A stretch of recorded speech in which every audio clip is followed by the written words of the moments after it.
iDiskiTV powered by World Sports Betting. iDiskiTimes.co.za. Orlando Pirates 2, Kaizer Chiefs 1. If you're a betting person, it was 1-1, so it was a draw. If you bet any of these teams would win, you lost. Because anything on 90 minutes, anything that happens at full time, that's what you would have won. So that was a draw, but of course a win in realistic, real-life terms for Orlando Pirates as well. Well done to Orlando Pirates. They move on to the Nedbank Cup final. Kaizer Chiefs, the trophy drought continues. It's the 8th year this month. Or 8th season, however you want to put it, that they haven't won anything. Daniel Cardoso says you can't win anything with kids. Well, his words are proving to be true, although there were a litany of experienced players at Kaizer Chiefs today. About Caleb, aye, B-Man, man. He's the Black Panther. What do you make of the game, Mr. Tso? Mr. Tso and Tso? Mbuliso Junior, Mbuliso Justice, Easy. Mbuliso Drake, ngibonisa namakhaya. Can support njalo la iDiskiTV. Nzobe njobe njalo ngijike futhi. Mr. Tso and Tso. It was a game of about 10 minutes, 10 minutes, 10 minutes, 10 minutes. So it wasn't a game of two halves. Yeah, no. It was a game of multiple quarters. Yes, because when you look at the first half, Paris started very well, they scored. After Paris got the score, then now Chiefs responded. Chiefs now, yeah, we are managing at the parafiniana by like to have Chiefs, and then that was it. Second half, same thing. Now you know do that. Paris my boy, I'm which you say Coril coach. I should have time at Timina. Paris will win, but you determine number changes as well about coaches, because our coaches sometimes they make changes. Agmangas now, but you don't get around that position. But you know what?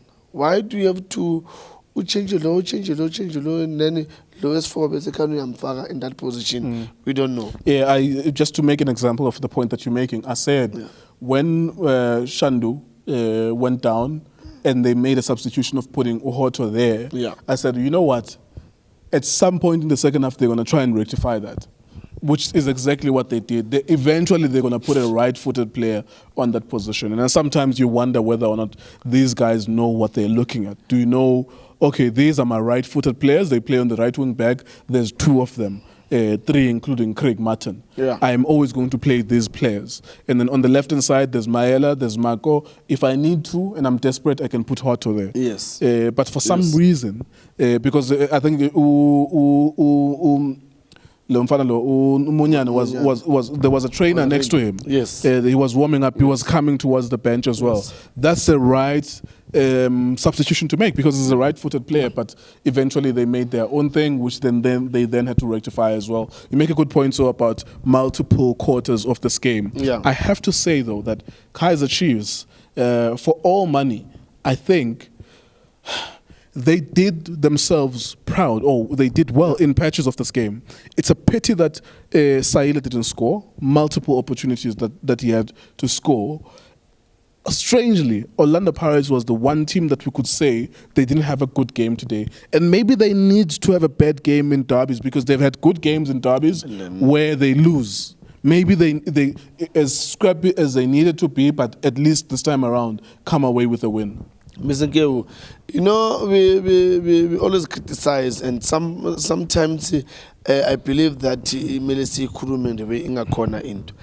I think Chiefs were a better team. Yeah. Chiefs were a better team. Look at how much chances that they've created.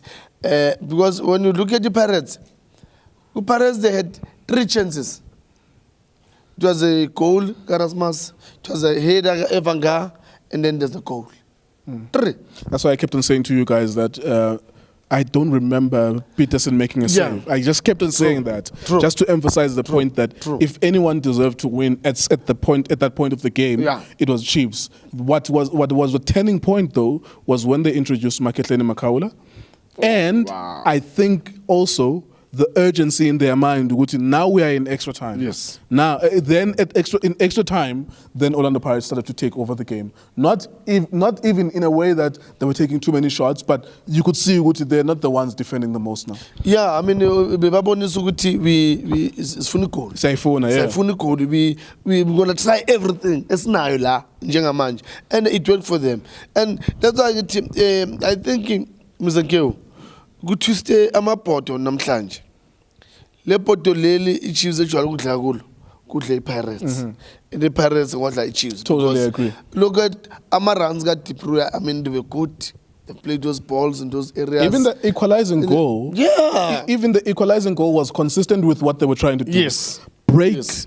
Give those forward passes or chip them and break. It just so happens that Orlando Pirates have a very clever goalkeeper that he would read those balls. Otherwise, Kaizer Chiefs today, for all money, needed to win. You know, whenever Chiefs wins a derby and we say Orlando Pirates deserve to win, Chiefs fans, they get pissed off. But that's what happens in the game. Yes. What we saw was that the one in gold was stronger today. Yeah. Whether Orlando Pirates fans want to take that or not, that's really immaterial. What we saw today is that the one in gold was a little bit stronger. It wasn't overly strong, but a little bit stronger. They were the ones that were creating moments in this game. We're like, damn, they should have scored that one. Unfortunately, but the reverse happened. The pots have turned. The team that played a little bit scrappier than the other is the one that won. And I think that it was eventually that was going to happen because Orlando Pirates have been playing decently in these derbies, but they don't win.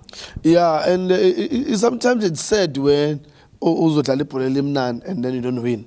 Because I think out of all the games that I've been watching the Chiefs, I think this is a decent game. This is a very decent game. Absolutely. Where, you know, sometimes we're going to have a game where even for them to make 4 or 5 passes. Yeah. But today you could see, I mean, Solomon's for me did very well. Absolutely. That was a good performance plus an excellent move for the goal. Yeah, man. Excellent move because we keep on saying when they have the ball and it's an isolated moment, what do we say? Take him on, commit him. And that's exactly what it did. Take him on, commit him, put someone through. That's all we expect from all the forward players in this country. Take someone on, commit him, put the right ball, and it did that. And Yusuf Mar, strangely, he runs beyond the defense and he scores. And I felt in that moment, I was like, you deserve this. All of you in gold, you deserve that. Definitely. I mean, after a long time, seeing a midfielder, Umat making that run, because Paula Malpetu Solomon's Lapayan, and then he made that run just between the defense. It's after years seeing a midfielder from, I would say, these two teams, to make that run in between and then go and score a goal. Look, that's wonderful. That's wonderful. It's something that I always say, when our midfielders, they will make runs and get to that box. It's not only the strikers, also midfielders. When you see that there's a space, use that space. Solomon's, for me, it did very well.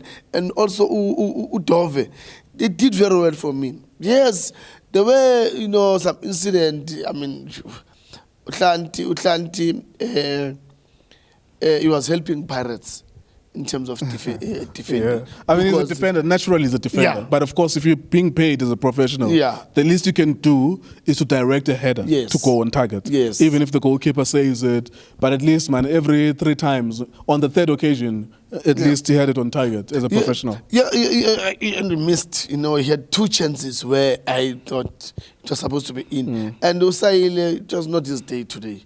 Because Amaran me went to prayer and put those balls for him. I mean, first half, he was supposed, I think, to score 3. Then, and if he did score those balls, the game was over. Because they did struggle, but at some point you could see now they can manage the game. Now, especially, I think the turning point for Pirates was when McKitley came in. Absolutely. That's where Paris told that. Because even you add a number in midfield. You see, it's a mathematics game. You add one more player who's effective in midfield. Because on both sides, there were 2 players who were not effective. Lamini on the other side of Orlando Pirates, Zwane on the other side of the Kaizer Chiefs. And that means there's someone short in that midfield triangle. Yeah. You're number 10, go side Le Paris, and you're number 8 on the side of, what you're supposed to be a number 10 on the side of the Kaizer Chiefs, which is that kid is not naturally a number 10. In any sense. So they were both a man short in that midfield until they got to Maketleni Makaula, and then they solidified them. If you could see the Chiefs are not getting those opportunities anymore. And I have to compliment even the midfielders, the Chiefs. Although there were still moments where I felt to Flatilana, you're giving each other your bag, but I have to compliment it that at points, not consistently, but there were points where they actually are trying. You could see it's not a natural skill for them, but receive the ball, try to drive it, forward passing. Same with the Miguel team. You have to compliment him. But there was an effort for forward passing. There was and this is football. It happens in Spain, it happens in Germany, it happens in England, it happens everywhere in the world that midfielders are supposed to prioritize passing forward, positive play. Lontuzana team ubonise growth uyakhula in the game, because he was one player that I will always cry about him. Can you look forward? For once when you get a ball, can you look forward? Before you can decide to go wide, can you look forward and play a pass there? And today, look at the goal, the first goal. I didn't expect him to play that pass in that pocket. And, that's how you balance a game. And midfielders, they need to show us that. Don't always get a ball and go wide. Omaketleni, I like him because he can balance the game. He's strong, he can win the ball, he can also play, he can also use the width, use the depth. When you've got a player like that, because even Undlondlo, now we started to see Undlondlo in the game, because Undlondlo was quiet, Ebola, we'll see Bola Lam jumper, get a ball, and he needs to go and play for his own ball. But to Maketleni Magangena, now you will see Undlondlo getting the ball, and look, another player that I think he came in and make a huge difference, and he Chiefs, that's where he started to shake now. Even when you'll see we didn't got a game, Ulontuzana Evanga. Evanga, I agree.